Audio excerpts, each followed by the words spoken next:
Please like, share and subscribe our channel and press bell icon for future updates.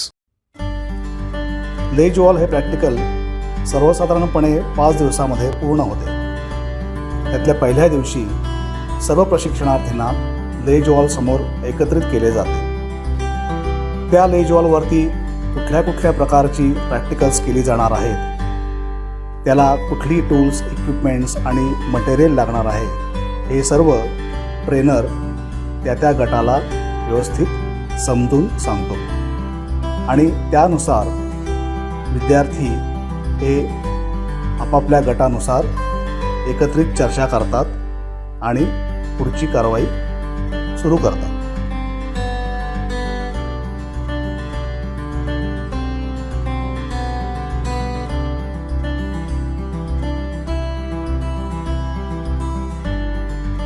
प्रॅक्टिकलसाठी शॉपमधून जे material मागवलं जातं ते मटेरियल दिलेल्या यादीनुसार योग्य आहे की नाही, त्याची क्वांटिटी योग्य आहे की नाही, दिलेले आयटम्स हे आलेले आहेत की नाही, ते कसं तपासायचं हे शिकवलं जातं. त्याचबरोबर स्टोअरमध्ये ते मटेरियल जागच्या जागी कसं ठेवायचं हेही शिकवलं जातं. विद्यार्थ्यांचा प्रत्येक गट हा त्यांना दिलेल्या प्रॅक्टिकलसाठी कुठलं मटेरियल आवश्यक आहे, त्याची किती क्वांटिटी आवश्यक आहे याची एकमेकांमध्ये चर्चा करतात. त्यानुसार ही यादी घेऊन ते स्टोअरमध्ये येतात. तिथे आपल्या प्रॅक्टिकलसाठी आवश्यक असणारे मटेरियल आणि त्याची क्वांटिटी याची निवड करून ती यादी आणि ते मटेरियल स्टोअर इन्चार्जकडे घेऊन येतात. स्टोअर्स इन्चार्ज त्याची खातरजमा करून त्यांची सही घेतो आणि ते मटेरियल विद्यार्थ्यांना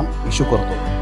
अशा प्रकारे स्टोअर्समध्ये काम कसं चालतं आणि मटेरियल कसं इश्यू केलं जातं याचंही प्रशिक्षण विद्यार्थ्यांना इथे मिळतं.